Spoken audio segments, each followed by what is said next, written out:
TGM presenta un momento para aprender más de la palabra de Dios. Un momento para fortalecer el conocimiento. Un momento para reflexionar. Llegó el momento de conectarnos con la verdad. Hola, mis hermanos y amigos. El capítulo 3 de Génesis que acabamos de terminar de estudiar nos ofrece muchas herramientas que nos ayudan a entender algunos de los atributos de Dios. Es interesante observar que después de que el hombre desobedeció el mandato de Dios, Génesis 3:8 nos narra que nuestro Creador se paseaba muy tranquilo en el huerto al aire del día. Él ya sabía que el hombre había pecado. Sin embargo, en ningún momento se sorprendió o se alarmó de que una criatura perfecta hubiera desobedecido su mandato. Esto es porque a Dios nada lo tomó por sorpresa, ya que esa misma sorpresa fue de antemano decretada por Él. Por eso, Dios tampoco expresa decepción después del pecado del hombre, sino que se dirige hacia Él siempre amoroso, preguntándole: Adán, ¿dónde estás tú? Desde luego que Dios sabía dónde estaba Adán. Incluso antes de formar al hombre, Él ya sabía que iba a pecar y ya había preparado un plan de redención para todos nosotros. Dios conoce todas las cosas antes que ocurran. En el gráfico que ven proyectado, vemos uno de los atributos de Dios llamado presciencia de Dios. Presciencia. Dios conoce por anticipado todo lo que será porque Él mismo ha decretado que sea. Este atributo de Dios, presciencia, debe discernirse espiritualmente, ya que naturalmente es imposible explicarlo. Veamos por qué. Antes que Dios creara la materia, el espacio y el tiempo, únicamente existía Dios. Y Dios es espíritu, imposible de explicar de forma natural ni con palabras de humana sabiduría. Porque Dios es espíritu. No tiene alma ni tiene un cuerpo material. Él vive en un eterno presente. Para Él no existe el pasado ni el futuro. Al crear el universo, Dios regula el ritmo de su creación creando una dimensión llamada tiempo, que mide el principio y el final de un determinado evento. Y para que ocurra un evento, debe existir espacio y materia, ya que sin ellos es imposible que exista el tiempo. De modo que el tiempo no existía antes que Dios creara el universo, ya que sin espacio ni materia no puede existir el tiempo. Veamos un ejemplo para poder entender este principio. Dios crea el carbón y al hacerlo decreta que con el tiempo ocurrirá un evento. El carbón se organizará para convertirse en un diamante. De modo que la dimensión creada por Dios llamada tiempo mide el proceso de conversión del carbón en diamante desde el principio hasta el final. Aquí el tiempo está regulando las cosas creadas por Dios, lo que quiere decir que antes que Dios creara las cosas, no podía existir una dimensión que regulara dichas cosas. No podía existir el tiempo. Esto implica que antes que Dios creara el universo y con él el tiempo, no había movimiento.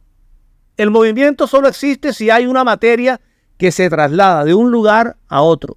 Y ese movimiento se regula por el tiempo que transcurre en trasladarse de un lugar a otro. Si no hay espacio ni materia, no hay movimiento.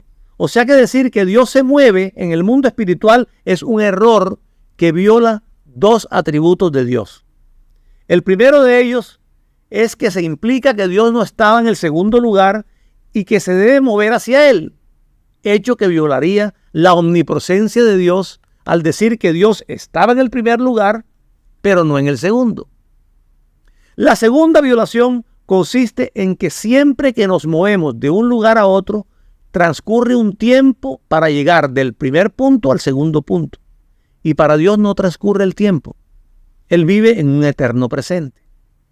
De modo que Dios no se rige por las leyes del universo creado por Él, ni por la dimensión del tiempo que creó junto con el universo. Todo lo creó Dios desde la eternidad, desde su eterno presente. Dios crea el universo y declara y decreta todo lo que ha de ocurrir dentro del universo en el futuro. Por eso Dios es omnisciente y su presciencia o capacidad de conocer el futuro totalmente obedece a que Él mismo es el que ha decretado todo lo que va a ocurrir y la forma en que ocurrirá. Su soberanía es absoluta y nada ni nadie puede cambiar los designios de Dios.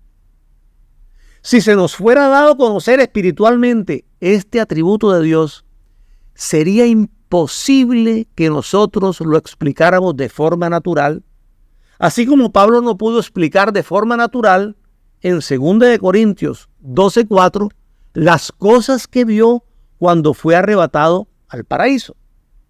Textualmente dice que son cosas inefables que no le es dado al hombre expresar.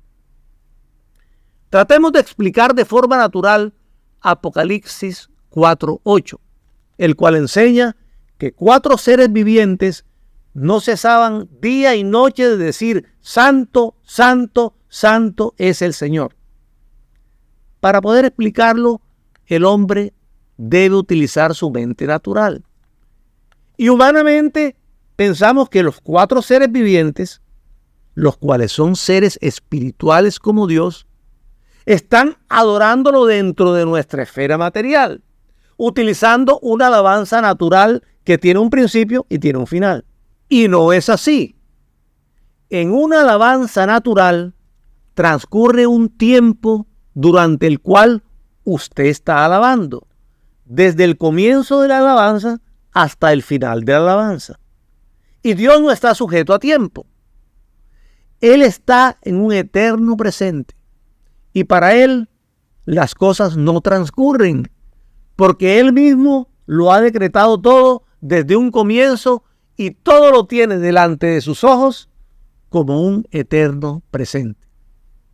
La alabanza eterna de los 4 seres vivientes es imposible de comprender por nuestra mente natural, ya que debe discernirse espiritualmente.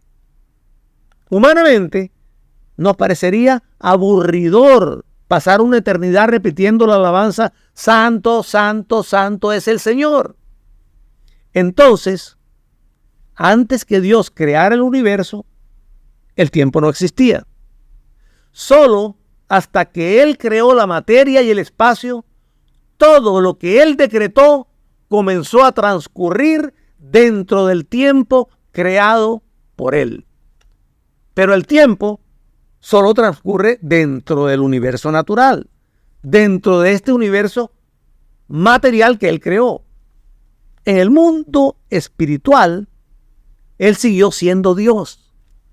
Nada cambió en Él después de la creación.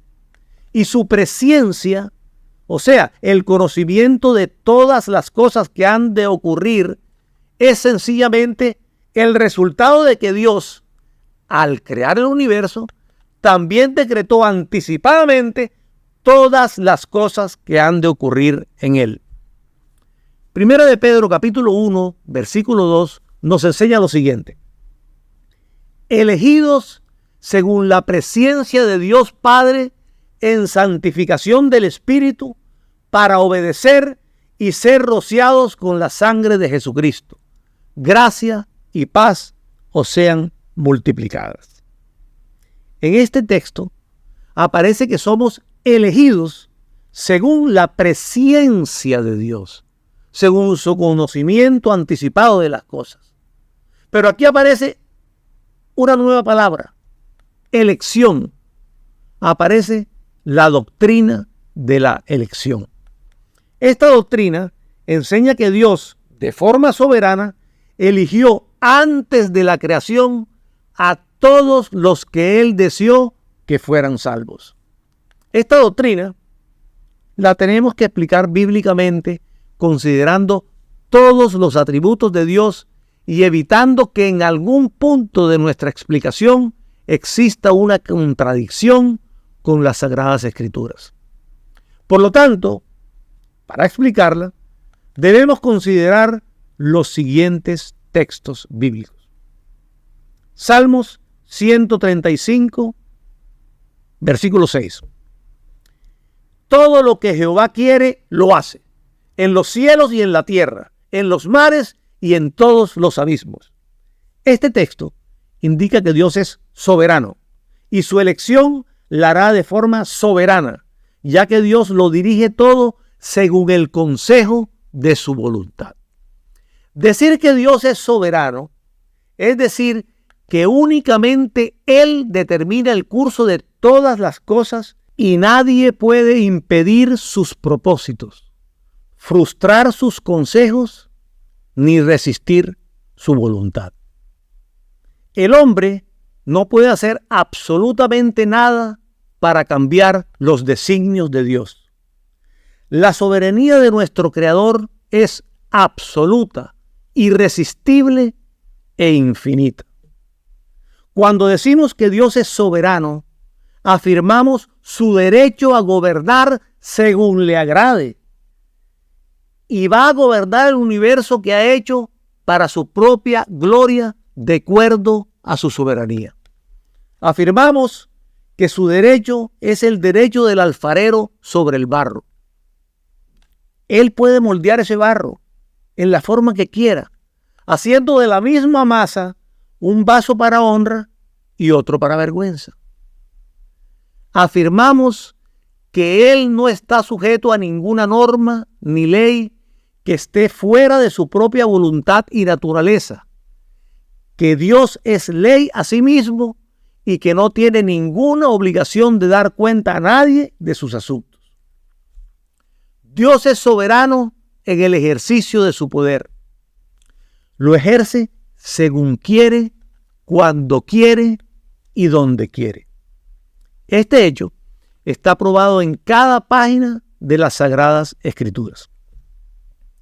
Lo segundo que debemos considerar se encuentra en Isaías capítulo 11, versículos 3 al 5.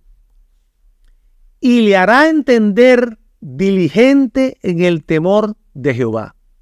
No juzgará según la vista de sus ojos, ni arguirá por lo que oigan sus oídos, sino que juzgará con justicia a los pobres y arguirá con equidad por los mansos de la tierra y herirá la tierra con la vara de su boca y con el espíritu de sus labios matará al impío. Y será la justicia cinto de sus lomos y la fidelidad ceñidor de su cintura. Este texto indica que Dios es justo y fiel, y su elección la hará de forma justa y fiel.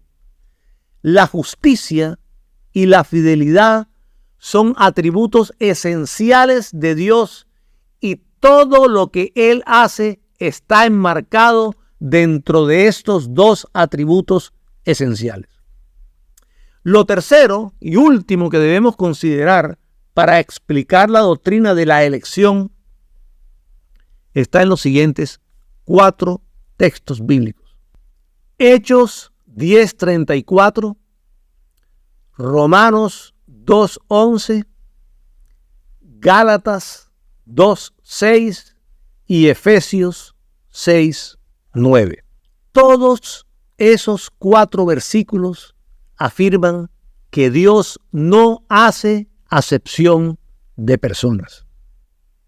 Dios no tiene iglesias ni creyentes favoritos, ni favorece a ninguna persona debido a su nacionalidad, nacimiento o posición social.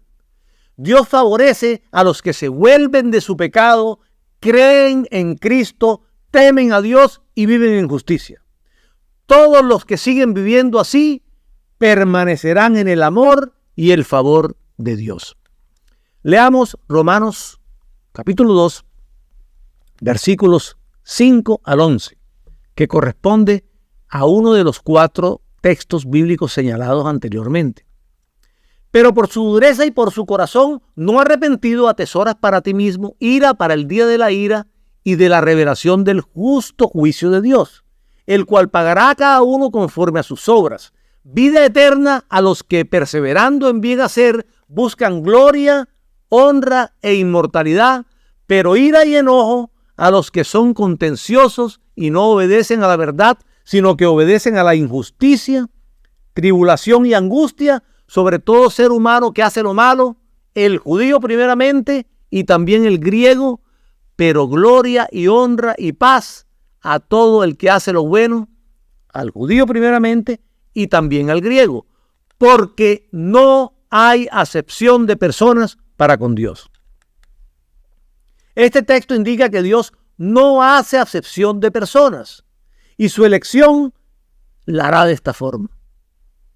Pasemos ahora a explicar la doctrina de la elección, considerando que Dios es soberano, que Dios es justo y fiel, y Dios no hace acepción de personas. ¿Qué responderías si alguien te preguntara? Cristo murió por toda la humanidad, o sea, ¿que es salva toda la humanidad?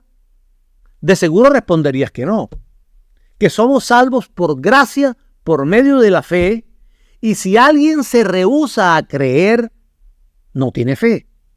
Y si no tiene fe, está desprovisto del único medio a través del cual la salvación, que es dada por gracia, puede alcanzarlo. Decir que la gente se pierde porque rehúsa creer es cierto, pero es solamente una parte de la verdad. Es la verdad vista desde el aspecto humano. Pero hay también un aspecto divino, aspecto que requiere ser tenido muy en cuenta, pues de lo contrario, Dios sería despojado de la gloria que se le debe. Los no salvos se pierden porque rehúsan creer, mientras los demás se salvan porque creen. Bien, pero ¿por qué creen? ¿Qué es lo que hace que unos pongan su confianza en Cristo y otros no? La fe es un don de Dios. Y segunda de Tesalonicenses, capítulo 3, versículo 2, enseña que no es de todos la fe. Por lo tanto, vemos que Dios no otorga este don a todos. ¿A quiénes pues concede Dios este favor salvador? Veamos Hechos capítulo 13, versículo 48, que nos da la respuesta. Los gentiles, oyendo esto, se regocijaban y glorificaban la palabra del Señor, y creyeron todos los que estaban ordenados para vida eterna. El texto dice claramente que creyeron todos los que estaban ordenados para vida eterna. O sea, todos los que habían sido elegidos según la presciencia de Dios. Por eso leemos al comienzo de la carta del apóstol Pablo a Tito, la fe de los escogidos de Dios. Dios hace su proceso de elección de forma soberana, porque Dios es soberano en la distribución de sus favores. ¿Acaso no tiene derecho a hacerlo? En la parábola de los obreros de la viña, que nos relata Mateo capítulo 20, Dios da un ejemplo de su soberanía. El dueño de la viña les paga a los que trabajaron 12 horas un denario, lo cual era un salario justo por un día de trabajo. Además, fue el salario convenido de común acuerdo con ellos a las 6 de la mañana, hora en la cual fueron contratados. Pero los que trabajaron 12 horas murmuraron contra el dueño de la viña porque éste también les pagó un denario a los que trabajaron solamente una hora. Y el dueño de la viña les contestó. Esto está en Mateo capítulo 20, del versículo 13 al 16. Él respondiendo dijo a uno de ellos: amigo, no te hago agravio. ¿No conviniste conmigo esta mañana en un denario? Toma lo que es tuyo y vete. Pero quiero dar a este postrero como a ti. ¿No me es lícito hacer lo que quiero con lo mío? ¿O tienes tu envidia porque soy bueno? Así, los primeros serán postreros y los postreros primeros, porque muchos son llamados, mas pocos escogidos. Es claro que el dueño de la viña fue justo al pagarle el salario justo a los que trabajaron 12 horas. Eso es justicia. Pero también le era lícito hacer lo que quisiera con lo que era suyo, por lo que le plació darle el mismo salario a los que trabajaran una sola hora. Eso es soberanía. Romanos, capítulo 9, versículos 20 al 24, nos dice lo siguiente. Mas antes, oh hombre, ¿quién eres tú para que alterques con Dios? Dirá el vaso de barro al que lo formó, ¿por qué me has hecho así? ¿O no tiene potestad el alfarero sobre el barro para hacer de la misma masa un vaso para honra y otro para deshonra? ¿Y qué si Dios, queriendo mostrar su ira y hacer notorio su poder, soportó con mucha paciencia los vasos de ira preparados para destrucción y para hacer notorias las riquezas de su gloria? Las mostró para con los vasos de misericordia que él preparó de antemano para gloria, a los cuales también ha llamado, esto es, a nosotros, no solo de los judíos, sino también de los gentiles. Estos versículos presentan a la humanidad caída tan inerte y tan impotente como una masa de barro sin vida. Este texto bíblico es rico en contenido. Demuestra que no hay diferencia intrínseca entre los escogidos y los no escogidos. Somos barro de la misma masa, lo cual concuerda con Efesios capítulo 2, versículo 3, donde se nos dice que todos nosotros éramos por naturaleza hijos de ira, como todos los demás. Nos enseña que el destino final de todo individuo lo decide la voluntad de Dios, quien hace una distinción en los destinos que decreta para cada una de sus criaturas, pues un vaso es hecho para honra y otro para vergüenza.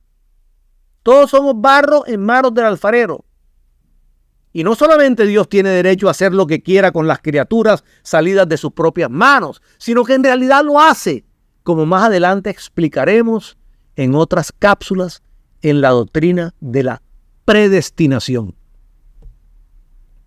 Hechos capítulo 13 nos enseña al final del versículo 48 que creyeron todos los que estaban ordenados para vida eterna.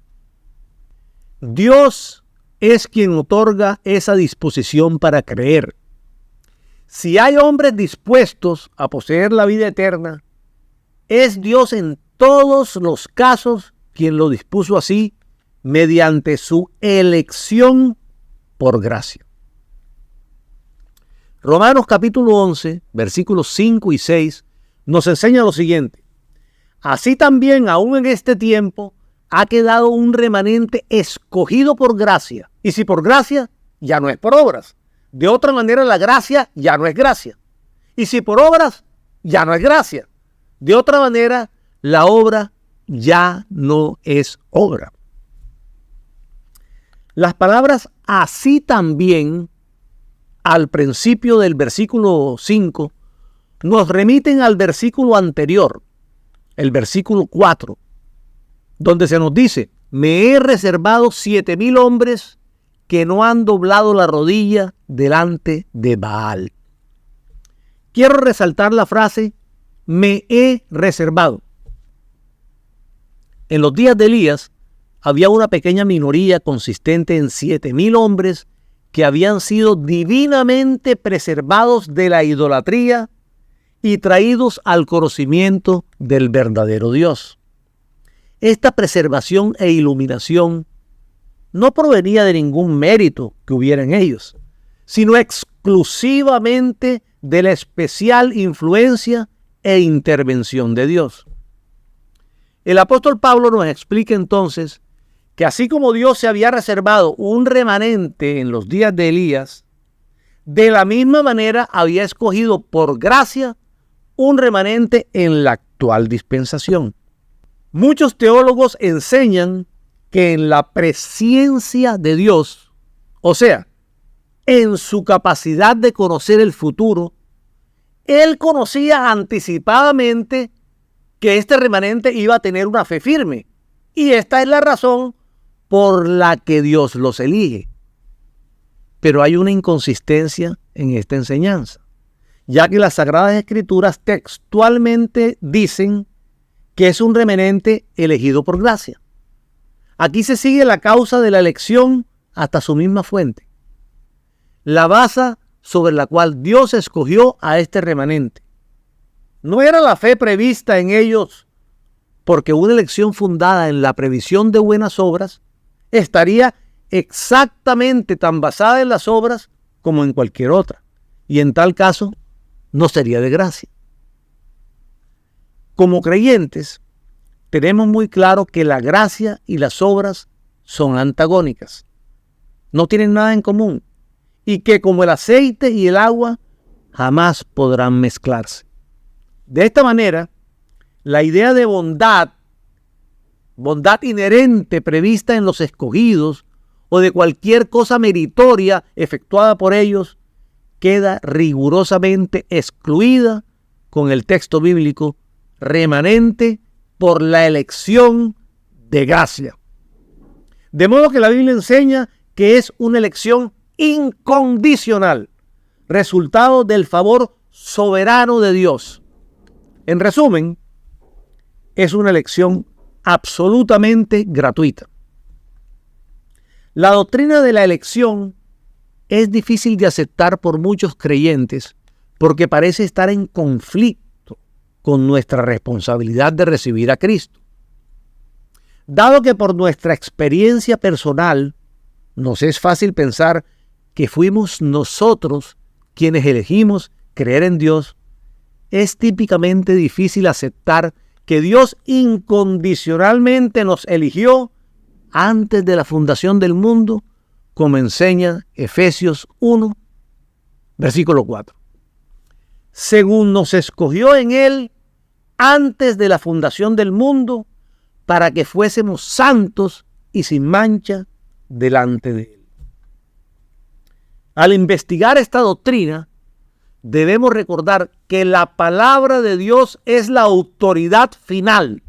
Por tanto, la única fuente que consideraremos será lo enseñado por las Sagradas Escrituras. También, puesto que los pensamientos de Dios son más altos que nuestros pensamientos, no podemos exigir que Dios haga toda la verdad totalmente comprensible a nosotros. Debemos estar dispuestos a aceptar lo que Dios dice, incluso si contradice nuestro sistema de creencias.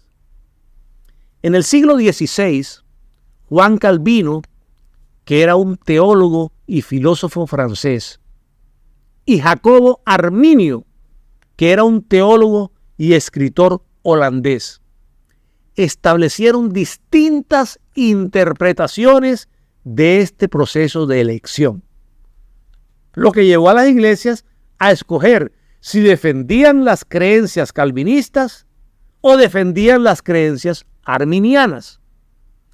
En nuestra próxima cápsula estudiaremos los puntos de vista de ambas creencias en cuanto a 5 puntos básicos.